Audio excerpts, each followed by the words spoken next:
Alléluia, soyez bénis chez vous, bienvenue à cette émission Dernière Trompette, une émission 100% Jésus-Christ sur votre chaîne VTV, votre Web TV et sur votre site www.voicilepoux.org et sur votre compte YouTube RDCV. Soyez bénis, vous tous qui nous suivez aux extrémités de la terre, partout en Afrique, en Amérique, Océanie, Asie.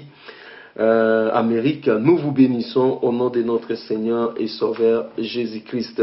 Une fois de plus, nous venons partager la parole de Dieu avec vous, surtout essentiellement pour des événements des temps de la fin, bien-aimés dans le Seigneur.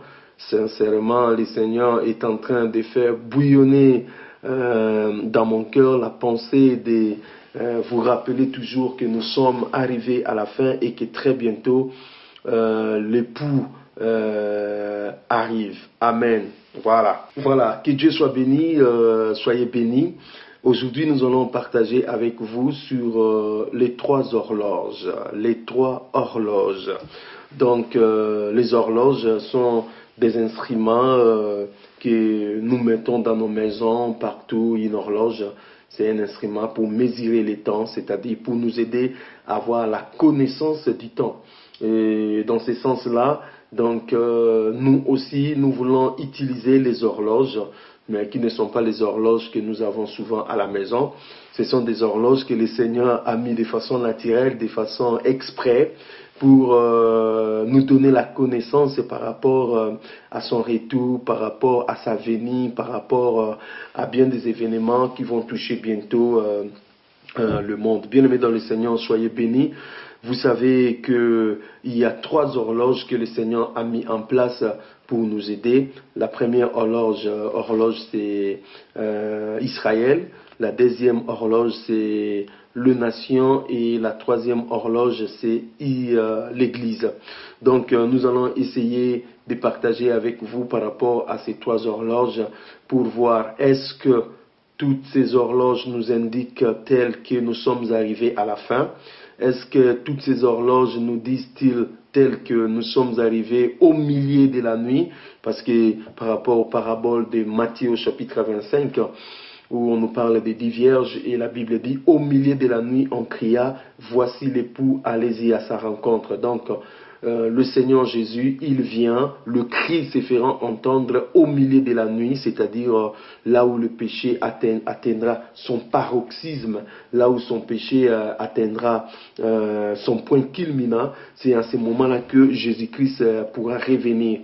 Donc, bien-aimés dans le Seigneur, ensemble avec vous, jetons un coup d'œil pour voir est-ce que toutes ces horloges nous disent réellement que Jésus-Christ est à la porte. Eh bien, si toutes ces horloges nous disent que Jésus-Christ est à la porte, en ce moment-là, faites attention, vous qui lisez la prophétie, la Bible dit quand vous verrez ces choses, voilà, faites attention, parce que bientôt, bien-aimés dans le Seigneur, Jésus-Christ reviendra pour chercher d'abord son Église, par cette opération que nous appelons l'enlèvement, et ensuite 7 ans après il reviendra tout simplement pour mettre fin à la guerre d'Armageddon, c'est-à-dire mettre fin au règne des nations, c'est-à-dire la longue période où les nations ont commencé à diriger la terre, c'est-à-dire à imposer leurs lois depuis Nabucodonosor qui a été à la tête du premier royaume universel qui est tout simplement le royaume babylonien en passant par le Médo-Perse et grec et ensuite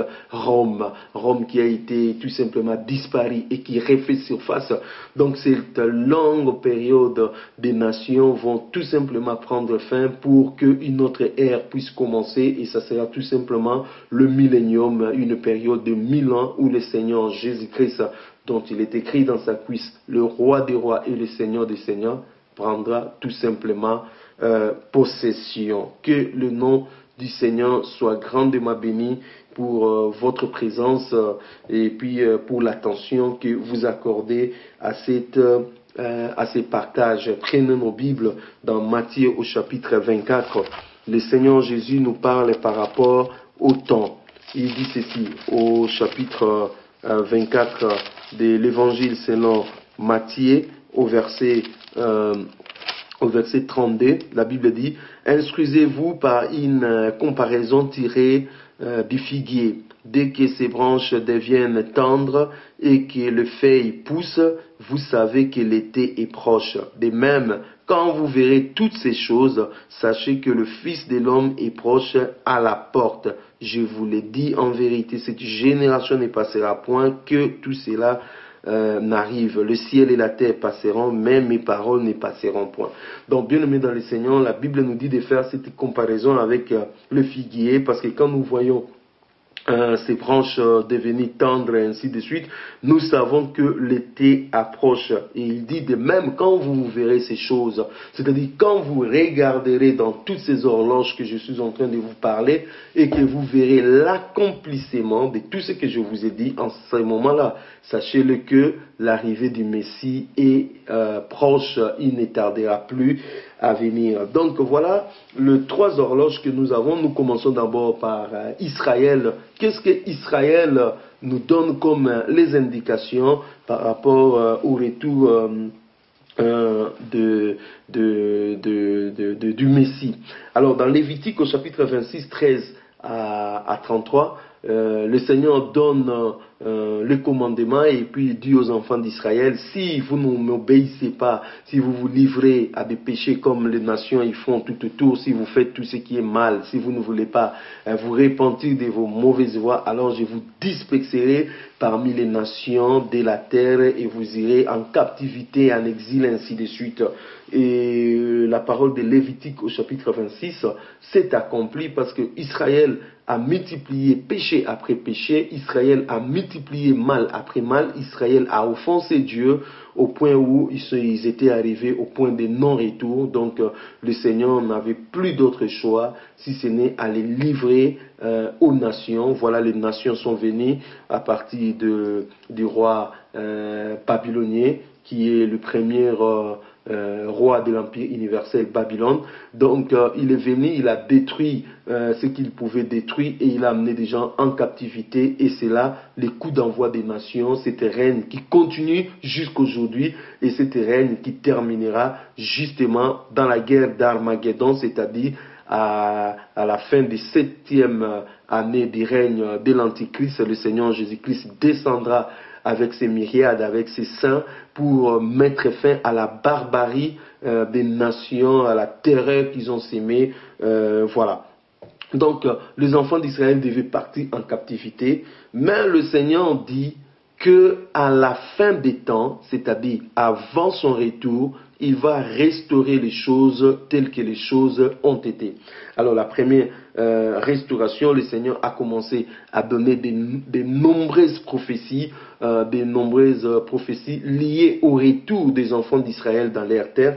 Vous pouvez voir dans Isaïe au chapitre 11, on nous parle du retour des enfants d'Israël dans leur territoire. Isaïe chapitre 43, les versets 1, Ézéchiel chapitre 11, les versets 17, Jérémie au chapitre 23, le verset 3, Ézéchiel chapitre 37, les versets 11 à 12. Donc, je préfère lire ne fût-ce qu'un verset pour nous donner quand même l'idée.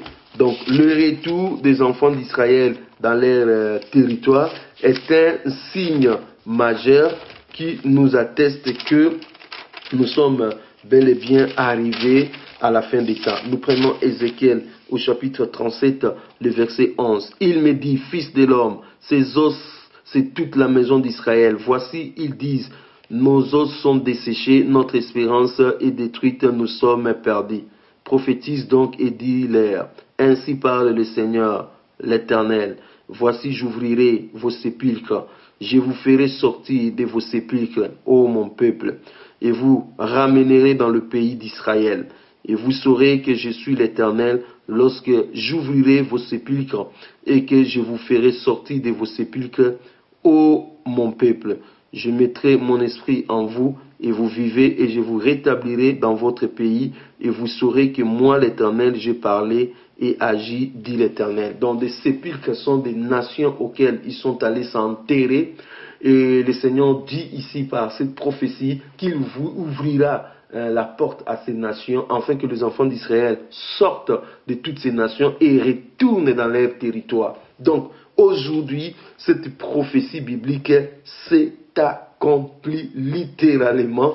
Les enfants d'Israël sont sortis des nations où ils étaient. Donc voilà, ils sont sortis de la France, de la Belgique, du Royaume-Uni, de la Russie, des États-Unis, partout ils sortent et ils font leur alia, c'est-à-dire ils font leur retour dans la terre de Jacob, dans la terre d'Israël. Et bien aimés dans le Seigneur, nous avons vu sous nos yeux l'accomplissement de cette prophétie. Cela veut dire que le Messie est proche.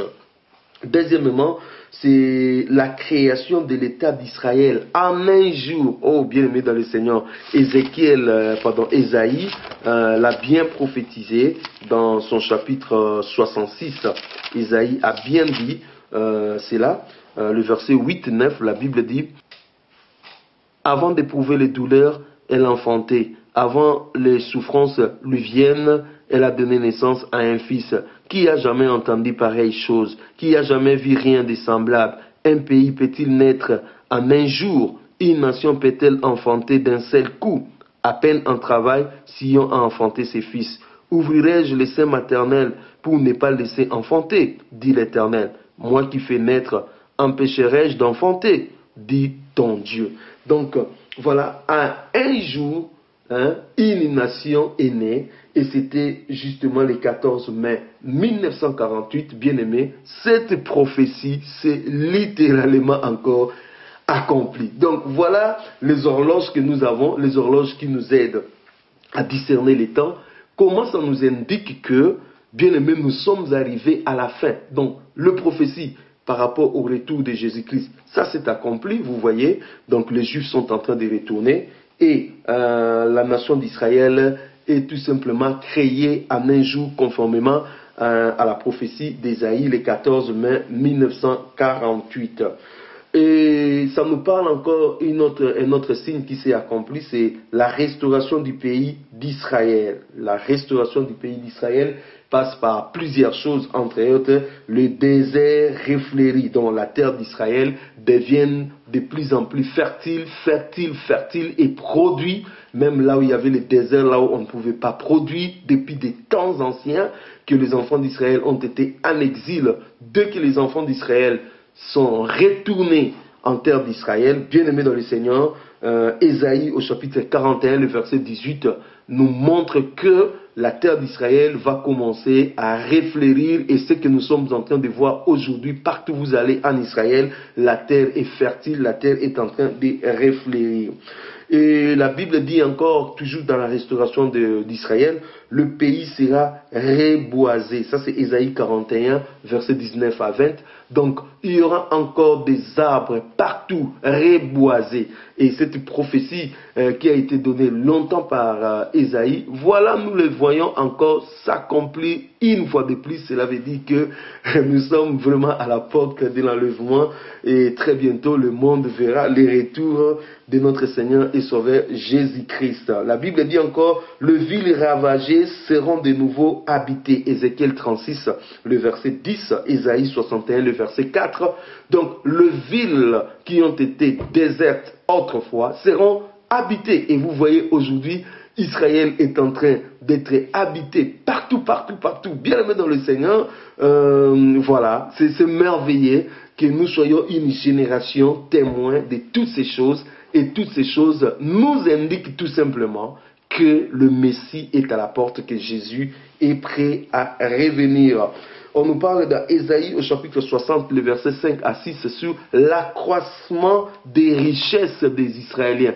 Et j'ai discuté avec un frère, je disais, mais je ne comprends pas, les Juifs sont toujours riches, tout ce qu'ils font leur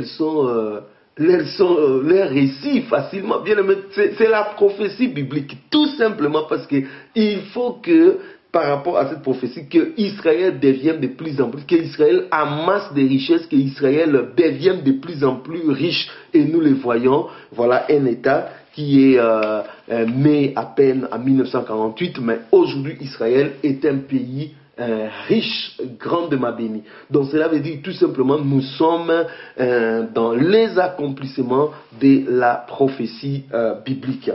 Alors, on nous parle aussi des reculs des frontières dans Zacharie au chapitre 10, verset 10, et puis dans Ézéchiel chapitre 26, le verset 15, on nous parle des reculs, c'est-à-dire le limite des pays seront reculés. Et là, nous avons une merveilleuse illustration avec la guerre des 6 jours du 5 au 10 juin 1967. La guerre éclair où les pays arabes voulaient bien sûr attaquer Israël, mais Israël a fait des frappes préventives, il a attaqué en premier.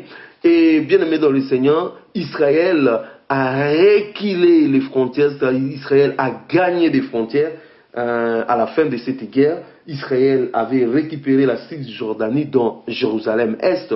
Israël avait récupéré la bande de Gaza. Israël avait récupéré Golan aux Syriens. Et puis Israël avait récupéré la péninsule de Sinaï. Donc voilà le limite d'Israël, comment ça s'est attendu. Et nous avons vu ça en 1967, ces prophéties bien aimées. Alors je bénis le Seigneur, il est merveilleux. Il est le Dieu qui veille sur sa parole pour l'accomplir. Et nous voyons comment toutes ces prophéties se sont accomplies. Et à présent, tel que je suis en train de vous dire, les prophéties sont encore en train d'être prêtes pour s'accomplir. Bien sûr, c'est lié aux événements qui vont toucher bientôt la fin des temps. Donc, le rassemblement final des enfants d'Israël. Donc, nous verrons tous les enfants d'Israël retourner tout simplement en Israël. Et de plus en plus, cela est à la porte et ça sera encore plus intense bientôt. Lorsque il y aura paix en Israël avec le traité de l'alliance, la solide alliance qui se fera entre l'antichrist et le peuple juif. Donc les juifs se sentiront de plus en plus en sécurité et ils vont encore de plus en plus retourner dans leur terre.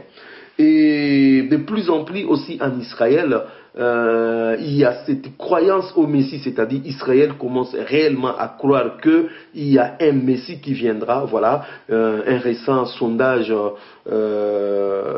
en Israël a montré que 80% d'Israël croient maintenant en Dieu, et puis à peu près 56% des Israéliens en fait croient à la venue du Messie. Donc cela veut dire que de plus en plus le peuple est préparé au retour, c'est-à-dire au Messie qui vont venir, bien qu'ils soient dans l'ignorance, bien qu'ils refusant de croire, ils sont embarqués par l'incrédulité pour ne pas comprendre que Jésus-Christ, c'est lui le Messie, c'est lui qui reviendra. Mais à ces jours-là, lorsque Jésus leur montrera le marque dans ses mains et dans ses pieds, dans ses côtes, voilà, ils verront, ils comprendront que le Messie n'était rien d'autre que la personne qu'ils avaient crucifiée et qu'ils ont rejetée pendant des temps et des temps. Donc tout cela se prépare, et ce qui est encore plus merveilleux, c'est que la préparation du 3e temple. Ces derniers temps, quand vous regardez dans des informations, vous voyez des échauffourées sur le esplanade du temple des mosquées, là où il y a les 2 mosquées musulmanes en Israël, à Jérusalem.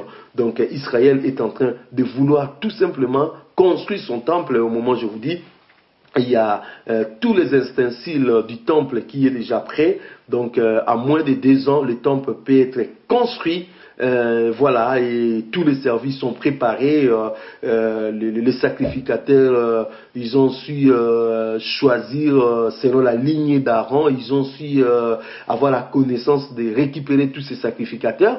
Donc les robes des sacrificateurs, les autels ont été faits, et même la vache rousse pour voilà commencer le travail a été déjà voilà trouvée. Donc cela veut dire, bien aimé dans le Seigneur, nous sommes vraiment à la porte. Israël en fait est en train de nous indiquer comme horloge que le Messie est tout simplement à la porte et que très bientôt le Messie sera là. Donc si nous voyons la première horloge qui est Israël, dont un certain nombre des éléments touchant à la fin des temps est lié à sa condition, nous voyons tout cela s'accomplir. Cela veut dire tout simplement que nous sommes arrivés à la fin et que très bientôt le Seigneur Jésus-Christ reviendra tout simplement pour instaurer le règne millénium. Mais avant le règne millénium, il faut que le monde entre dans la dernière semaine de Daniel, qui est tout simplement la 70e semaine auquel l'Antichrist va régner. Il va se présenter d'abord comme un homme d'épée pendant la moitié, le premier moitié de la semaine, c'est-à-dire le premier moitié de 7 ans. Et au milieu de la semaine, c'est-à-dire au milieu de 7 ans, il va tourner sa veste. Voilà, il va prendre son vrai visage de l'homme impie, de la bête qui est montée de l'abîme, tel que l'Apocalypse chapitre 13 nous dit, jusqu'à ce qu'il va imposer l'adoration à tous les habitants de la terre. Mais nous bénissons le Seigneur parce que l'Église n'est pas appelée à ce jugement. L'Église sera tout simplement enlevée. Voilà, nous bénissons le Seigneur. La deuxième horloge, à part Israël, qui nous indique que le Messie est à la porte, donc bientôt ça sera l'enlèvement. Nous avons aussi l'Église. L'Église, il y a beaucoup de prophéties qui ont été liées à l'Église pour son départ. Et comme nous verrons toutes ces prophéties, soyons prêts que voilà, nous sommes arrivés à la fin. Dans Matthieu chapitre 24, le verset 12, la Bible nous parle de la croissance de l'iniquité. La croissance de l'iniquité est un signe majeur pour nous indiquer que, bien-aimés dans le Seigneur, Jésus-Christ est à la porte. La croissance de l'iniquité, donc nous sommes plus pires que la génération de Sodome et Gomorrhe, parce que ce qui se passe aujourd'hui dans le monde, bien-aimés, nous avons déjà dépassé de loin Sodome et Gomorrhe qui a été brûlé. Ce qui se passe aujourd'hui dans le monde, nous avons dépassé de loin le temps de Noé. Donc le monde a atteint son paroxysme en termes du péché. Donc les hommes se marient entre eux, voilà, les femmes se marient entre eux. Les hommes se tapent même les licks de coucher avec des animaux et puis voilà, de trouver ça normal. Donc la morale est au plus bas. Donc trahison, rébellion, orgueil, tout ça, des choses infables, l'occultisme, la magie pratiquée au grand jour, toutes les abominations incroyables sont en train de se passer comme jamais égalé dans l'histoire de l'humanité. Eh bien, bien-aimés dans le Seigneur, cela est un signe. Et je sais que plusieurs justes, plusieurs saints qui me suivent aujourd'hui, ils sont tourmentés comme Lot, la Bible nous dit, qui habitait Sodome et Gomorrhe. Son âme était tout le temps tourmentée par le mal, les injustices, la corruption qu'il voyait. Ainsi, la plupart des frères et sœurs, des vrais chrétiens, des vrais enfants de Dieu sont tourmentés partout. Des images sales qu'on nous envoie dans nos télés, dans nos téléphones, dans l'internet, dans nos riz. Lorsque nous marchons, pour qu'un produit marche bien, il faut mettre la photo de la nudité d'une femme. Donc, nous sommes tourmentés par la corruption, par l'injustice que nous voyons aujourd'hui. Et nous savons tout simplement que ces signes nous montrent tout simplement que Jésus-Christ va bientôt chercher son Église. Et la deuxième chose, c'est dans 2 Thessaloniciens au chapitre 2, le verset 3, la Bible nous parle de l'apostasie qui doit arriver. Et nous voyons cette apostasie. L'apostasie, c'est tout simplement l'abandon de la foi, l'abandon de la parole, c'est-à-dire c'est corrompre, c'est détourner, être séduit, l'abandon de la foi. La foi, c'est la parole, parce que voilà, la foi vient de ce qu'on entend, et ce qu'on entend vient de la parole. Donc en déduction, nous disons la foi égale la parole. Cela veut dire les gens vont tout simplement abandonner la vraie parole de Jésus. Les gens vont entrer tout simplement dans l'écuménisme. Les gens vont entrer tout simplement dans des solutions faciles. Les gens vont se détourner, vont détourner l'oreille de la vérité. Les gens vont tout simplement abandonner la saine doctrine. Les gens vont aimer avoir une foule de docteurs qui vont les prêcher des choses agréables. Les gens voudront être prêchés sur le succès, sur la réussite, sur un certain nombre de choses, mais surtout pas sur le péché, et n'en parlons pas surtout les histoires de l'enlèvement, parce que l'histoire de l'enlèvement, ça fait peur. C'est comme une sœur qui a envoyé, a discuté avec mon petit frère qui lui disait non d'arrêter de lui parler de l'enlèvement parce que ça lui faisait peur. Mais c'est une choriste, elle chante bien dans son église, mais elle ne veut pas de l'enlèvement. Voilà la génération corrompue que nous avons aujourd'hui, une génération bien aimée dans le Seigneur, qui ne veulent pas de l'enlèvement. Il y a beaucoup de gens qui souhaitent à ce que nous puissions continuer sur la terre parce que lui, il a acheté une Mercedes, parce que lui, il a acheté, je ne sais pas moi, oui, il se tape de ses femmes, ainsi de suite. Il veut à ce que nous puissions rester sur cette terre, mais cela n'arrivera jamais, bien aimé dans le Seigneur, parce que tous les signes nous indiquent que Jésus-Christ est déjà à la porte et que très bientôt, l'enlèvement de l'Église se produira. Préparons-nous, bien-aimés dans le Seigneur, parce que très bientôt, l'Église, comme étant horloge, elle aussi nous indique que non, voilà, je suis déjà à minuit, voilà, donc préparez-vous, je ne sais pas si c'est 23h59, voilà, 48 secondes ou 59 secondes nous sommes, mais ce que nous savons, bien-aimés, bientôt le son de la trompette va sonner et l'enlèvement se produira et nous partirons à la rencontre de Jésus. C'est pour très très bientôt. Nous sommes une génération magnifique, une génération spéciale. Nous qui croyons, parce que nous sommes en train de boucler en fait le temps de l'Église, le temps de la grâce. Nous sommes en train de jouer un rôle incroyable, le rôle que Pierre a joué au début de l'Église, c'est-à-dire commencer l'Église. C'est le même rôle que nous sommes en train de jouer à la fin de l'Église pour boucler. Bien aimé, c'est merveilleux. Je peux vous dire, c'est tout un privilège pour vous que le Seigneur ait vous choisi dans cette génération pour finir l'Église. C'est quelque chose, un privilège incroyable. Et de la même façon, Dieu avait déversé son onction au début de l'Église. Voilà pourquoi vous voyez, l'onction de Dieu est en train de se déployer.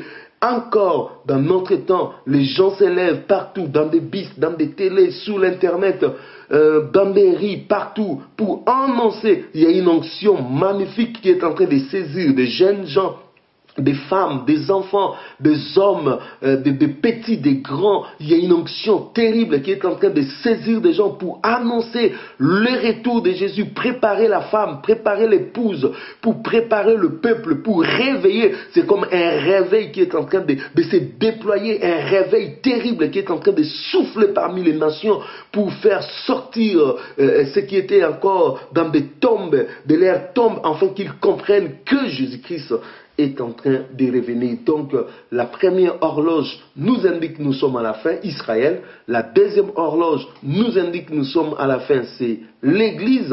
Et la troisième horloge qui nous indique que nous sommes à la fin, c'est tout simplement les nations. Les nations, bien-aimées, se préparent aussi à entrer dans la dernière semaine parce que c'est une semaine spéciale. C'est une semaine qui sera différente de toutes les semaines. Ça sera spécial parce que tout simplement, l'Antichrist, le fils du diable, va régner avec le diable sur la terre pendant 7 ans et il va imposer l'adoration obligatoire et en ce moment-là, l'Esprit du Seigneur va tout simplement se rétrécir, se retirer, bien sûr, se rétrécir, donc il n'y aura plus une marge, une grande marge de manœuvre pour exercer. Donc en ce moment-là, le sel de la terre qui est l'Église ne sera plus là, donc le champ sera libre aux ténèbres d'accomplir leur destin. Donc l'Église qui est une horloge, Israël est aussi comme une horloge, et nous voyons aussi les nations comme une horloge, nous indique ces préparations. Donc quand vous voyez Daniel au chapitre 2 et au chapitre 7, le roi Nabuchodonosor va voir une vision, cette grande statue, et il va voir la succession des empires de Babylone, Médo-Perse, grec, jusqu'à l'empire romain, et il va voir que l'empire romain, qui sera un grand empire, finalement va se scinder en deux, Orient et Occident, et finalement il va voir la dernière partie qui est le pied de cet empire, qui sera un empire mêlé de fer et d'argile, qui est tout simplement le jeu d'alliance à la fin des nations. Voilà, les nations vont se lier par des jeux d'alliance. C'est en ces moments qu'une pierre va se détacher du ciel, qui est tout simplement Jésus-Christ, le Fils de Dieu, pour venir frapper en fait sur le pied de cette statue, c'est-à-dire la dernière forme de cet empire. Donc voilà, la Bible nous parle aussi des animaux qui se sont sortis, en commençant par les lions qui représentaient au chapitre 7 de Daniel l'empire babylonien, l'ours qui représentait l'empire médo-perse, et aussi les léopards qui représentaient l'empire grec. Et à la fin, il a vu un empire qui ressemblait à un animal épouvantable, un animal féroce qui détruisait tout, qui est l'image tout simplement de l'empire romain. Et à l'enfer, il voit encore la petite corne qui est l'image de l'antichrist et de son royaume qui va apparaître. Voilà, donc lisez bien ces chapitres de Daniel, chapitre 2 et chapitre 7, vous allez voir que en fait, lorsque la petite corne, lorsque la bête va apparaître, cela veut dire nous sommes tout simplement à la fin. Donc, à côté de Daniel au chapitre 2, le verset 7, vous avez aussi Apocalypse au chapitre 13.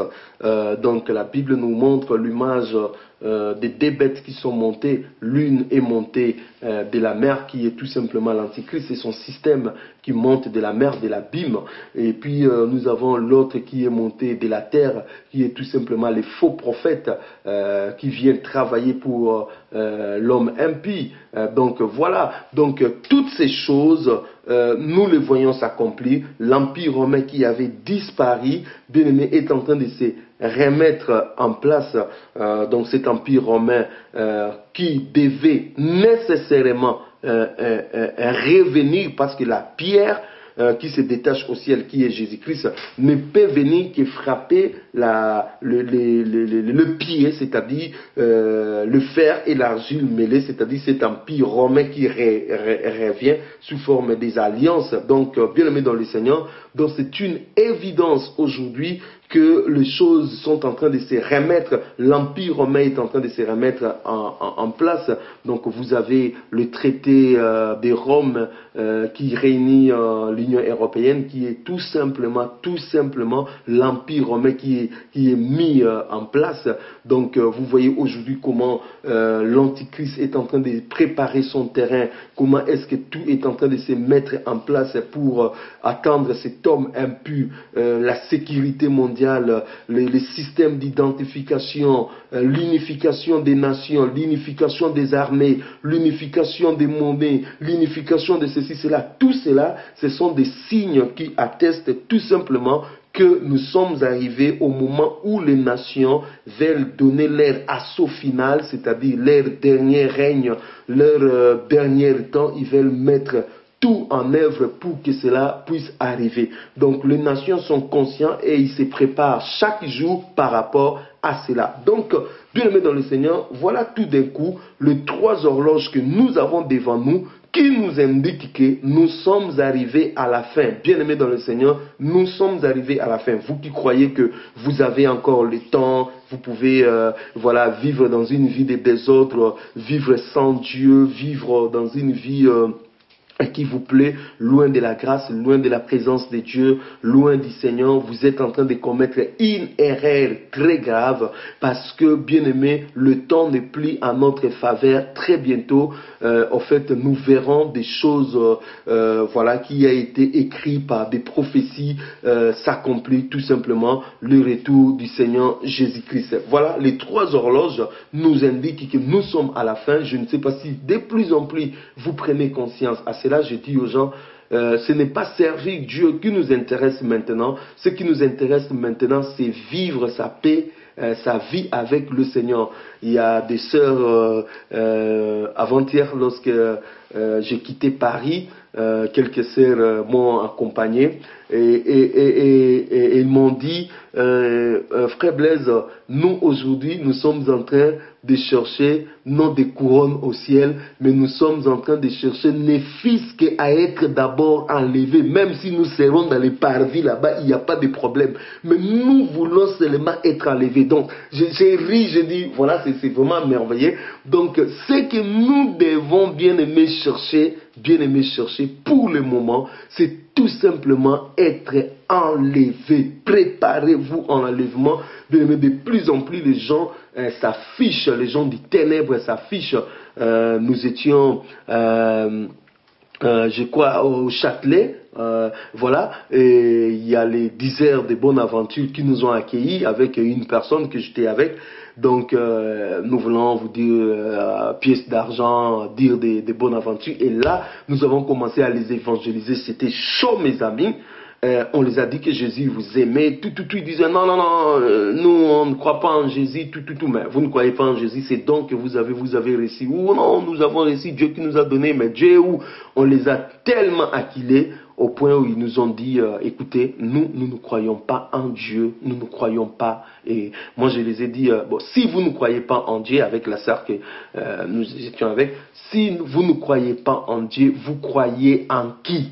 Et ils nous ont dit, nous ne croyons pas en Dieu, nous croyons au diable, au Lucifer. Donc, je les ai dit, donc c'est lui qui vous a donné ses pouvoirs. Il dit, oui, c'est lui qui nous a donné Lucifer. De toutes les façons, votre Dieu là, on ne sait pas là où il est. Lucifer, c'est lui qui est sur la terre, donc c'est lui qui nous donne. Nous sommes ses partisans. Bien-aimés, je vous dis, on était stupéfaits de voir des gens qui se réclament. Nous sommes des serviteurs de Lucifer, nous croyons à Lucifer. Bien-aimés, nous sommes arrivés à la fin. Si vous rêvez, continuez à rêver, mais sachez-le que nous sommes arrivés à la fin. Quand les gens commencent à se réclamer publiquement, sans avoir froid au dos, qu'ils sont de Lucifer, bien-aimés, sachez-le que la fin est arrivée. Préparons-nous. Très bientôt, le Seigneur Jésus revient. Voilà les 3 horloges qui nous indiquent minuit, minuit, minuit. Jésus a dit, comparez et discernez les temps. Le plus sage, c'est celui qui discerne les temps et qui sait que non, maintenant, le temps est arrivé où nous sommes passés à une autre chose. Soyez bénis, bien-aimés dans le Seigneur. Vous qui avez l'opportunité de suivre encore cette bonne parole, partagez ça avec vos frères, partagez ça avec vos amis. Ne cessez pas de prier pour vos frères. Continuez à les porter, qu'ils rencontrent Jésus. Vos membres de famille, vos sœurs, vos parents, vos frères, continuez à prier pour eux, vos amis, tous ceux qui vous entourent au travail, priez pour eux. Et si vous avez l'opportunité, bien aimé, n'hésitez pas de leur parler de Jésus. Et si vous n'avez jamais donné votre vie à Jésus, alors que vous avez suivi ces messages, je vous invite à recevoir Jésus-Christ dans votre vie comme votre Seigneur et Sauveur, à demander pardon et à vous remettre complètement entre les mains de Dieu. Et le Seigneur vous bénira. Soyez bénis partout où vous nous avez suivis. Que le nom du Seigneur soit béni. Partagez toutes ces vidéos avec vos proches, afin qu'ils ne disent pas ce jour-là, nous n'avons pas entendu. Soyez bénis. Merci pour ces temps que nous avons passé ensemble. Si Jésus-Christ revient, nous allons nous revoir au ciel. Mais si Jésus-Christ tarde encore, ne fût-ce qu'un jour, 2 jours de plus, nous ne manquerons pas de faire encore d'autres vidéos selon la manière dont il nous conduira et nous le mettrons à votre disposition. Soyez bénis au nom de notre Seigneur et Sauveur Jésus-Christ qui revient bientôt. Amen.